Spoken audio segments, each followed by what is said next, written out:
कभी नोटिस किया है रात के 3 बज रहे हैं, कमरा बिल्कुल शांत है, लेकिन शोर कहीं और मची है। यहाँ एग्जाम का सिलेबस नहीं खत्म हो रहा है। इंटरव्यू में क्या पूछेंगे? शर्मा जी के बेटे का पैकेज देखा, एक्स की यादें और फ्यूचर की टेंशन। हमारा फोन शायद साइलेंट पर हो सकता है, पर ये दिमाग कभी साइलेंट नहीं होता। अगर आप भी उन लोगों में से हैं जो थक कर बिस्तर पे तो लेटे होते हैं, पर दिमाग कहीं और रहता है, तो ये कहानी सिर्फ आपके लिए है। कहानी है आर्यन की। आर्यन बिल्कुल हमारे जैसा था, थोड़ा स्मार्ट, थोड़ा कंफ्यूज्ड। वो देखने में तो शांत था, पर उसके अंदर एक आग सी लगी हुई थी। सुबह उठते ही आज का टारगेट पूरा होगा।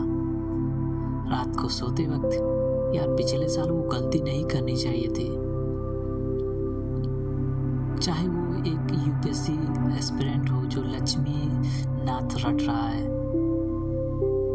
या एक कॉर्पोरेट एम्प्लॉय जो अप्रेजल की टेंशन में है, आर्यन हम सब था। उसके दिमाग का ट्रैफिक जैम कभी क्लियर नहीं होता था। थक हार कर उसने सुना कि हिमालय की एक गुफा में एक जैन मास्टर रहते हैं। लोग कहते थे उनके पास मन की शांति का सीक्रेट कोड है। बस फिर क्या, आर्यन ने अपना बैग उठाया और निकल पड़ा। कई दिनों की थका देने वाली चढ़ाई के बाद आर्यन ऊपर पहुंचा। वहां एक पेड़ के नीचे मास्टर बैठे हुए थे, बिल्कुल शांत, ऐसा जैसे हवा भी उनसे पूछ कर चल रही हो। आर्यन हाफ रहा था, पसीने में भीगा हुआ। उसने तुरंत हाथ जोड़े और सीधा पॉइंट पर आ गया। गुरुजी प्रणाम, मैं थक चुका हूँ। मेरा दिमाग 1 मिनट के लिए भी चुप नहीं होता। प्लीज मुझे बताएं इस शोर को डिलीट कैसे करूं?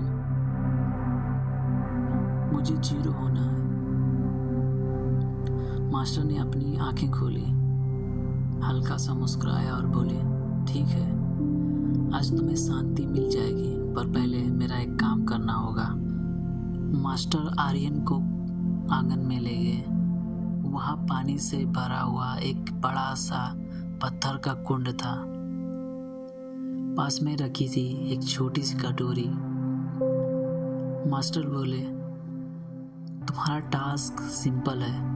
इस बड़े कुंड का सारा पानी इस छोटी सी कटोरी से निकाल कर बाहर फेंकना है, लेकिन शर्त यह है, पानी की एक बूंद भी जमीन पर वापस नहीं गिरनी चाहिए। आर्यन का दिमाग हिल गया। मजाक है क्या? इसमें तो सालों लग जाएंगे, पर गुरुजी का आदेश था। आर्यन लग गया काम पर। 1 कटोरी, 2 कटोरी, 100 कटोरी। घंटों बीत गए, हाथ दुखने लगे, सूरज ढलने लगा, पर कुंड का पानी कम ही नहीं हो रहा था। आर्यन का दिमाग अब और जोर से चिल्लाने लगा, ये बेकार है, मैं यहाँ टाइम वेस्ट कर रहा हूँ। इससे अच्छा तो मैं वापस चला जाता। एंजाइटी, गुस्सा, फ्रस्ट्रेशन बिल्कुल वैसे ही फील हो रहा था जैसे हमें होता है जब हम लाइफ की प्रॉब्लम सॉल्व करते करते और उलझ जाते हैं। तभी मास्टर आर्यन के पास आए। उन्होंने आर्यन के कंधे पर हाथ रखा। तुम पानी नहीं निकाल पा रहे, मास्टर बोले, क्योंकि तुम्हारा दिमाग अभी भी भरा हुआ है। आर्यन चिल्ला पड़ा, तो क्या करूं गुरुजी, कैसे करूं? मास्टर ने जो कहा वो ध्यान से सुनना। तुम सोच रहे हो ये कब खत्म होगा? तुम डर रहे हो मैं फेल हो जाऊंगा। तुम गुस्सा हो रहे हो कि ये टास्क बोरिंग है, जब तक तुम्हारा दिमाग फ्यूचर के रिजल्ट और पास्ट के गुस्से में भरा है, तुम्हारे हाथ काम नहीं करेंगे। रिजल्ट की चिंता छोड़ो, लोग क्या सोचेंगे वो छोड़ो, सिर्फ एक चीज पर फोकस करो, अगली कटोरी। आर्यन ने गहरी सांस ली। उसने दिमाग से डेडलाइन हटा दी।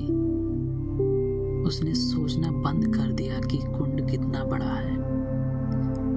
अब बस वो था, वो कटोरी थी और पानी था। Scoop and throw, scoop and throw. अचानक जादू हुआ। उसका दिमाग शांत हो गया। उसके हाथ मशीन की तरह चलने लगे। Flow start. जहाँ दिमाग खाली होता है वहाँ फोकस 100% होता है। देखते ही देखते कुंड खाली हो गया। जो काम बोझ लग रहा था वो मेडिटेशन बन गया। दोस्तों, जिंदगी वो कुंड है और हमारी प्रॉब्लम्स वो पानी। हम प्रॉब्लम सॉल्व नहीं करते, हम प्रॉब्लम्स के बारे में सोचते रहते हैं। जब तुम रिजल्ट का डर दिमाग से निकाल दोगे ना, तो कुंड अपने आप खाली हो जाएगा। अगली बार जब दिमाग शोर मचाए तो याद रखना, दुनिया को म्यूट करो, बस अगली कटोरी उठाओ। अगर इस कहानी से दिमाग की घंटी बजी हो तो लाइक बटन दबाओ और कमेंट में लिखो माइंड क्लियर, ताकि मुझे पता चले कि तुम सुन रहे थे। मिलते हैं अगली कहानी में।